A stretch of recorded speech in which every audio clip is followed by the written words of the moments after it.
ഇപ്പോൾ Shri Sebastian Paul കൂടി നമ്മളോടൊപ്പം ടെലിഫോണായി ചേരുകയാണ്. ശ്രീ സെബാസ്റ്റ്യൻ പോൾ, ഇതാ രാമക്ഷേത്രത്തിൽ ചോർച്ച സംഭവിച്ചിരിക്കുകയാണ്.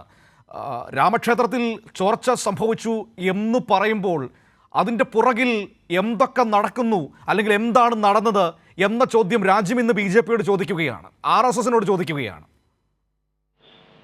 രാമക്ഷേത്രത്തിൽ ജനങ്ങൾക്കുള്ള വിശ്വാസത്തിൽ തെരഞ്ഞെടുപ്പ് കാലത്ത് ചോർച്ച സംഭവിച്ചത് നമ്മൾ കണ്ടു. പക്ഷെ ഇപ്പോൾ ഫിസിക്കലായി തന്നെ ചോർച്ച സംഭവിച്ചിരിക്കുകയാണ്. ഇത്രയേറെ ആഘോഷത്തോടെ പണത്തിന് യാതൊരു ക്ഷാമവുമില്ല. എല്ലാ സൗകര്യങ്ങളും സംവിധാനങ്ങളും പ്രയോജനപ്പെടുത്താൻ കഴിഞ്ഞിട്ടുണ്ട്. പ്രധാനമന്ത്രിയുടെ നേരിട്ടുള്ള നിയന്ത്രണത്തിൽ നടന്ന ഒരു നിർമ്മാണ പ്രവർത്തനമാണത്. അവിടെ ഈ രീതിയിൽ ചോർച്ച സംഭവിക്കുന്നു എന്ന് പറഞ്ഞാൽ അത് അതീവ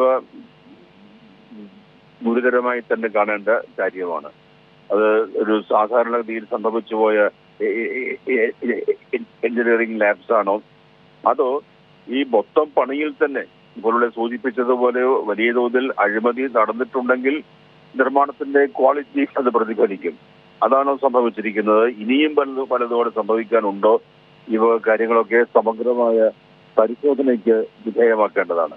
വളരെ നന്ദി ശ്രീ സെബാസ്റ്റ്യൻ പോൾ പ്രതികരിച്ചത്.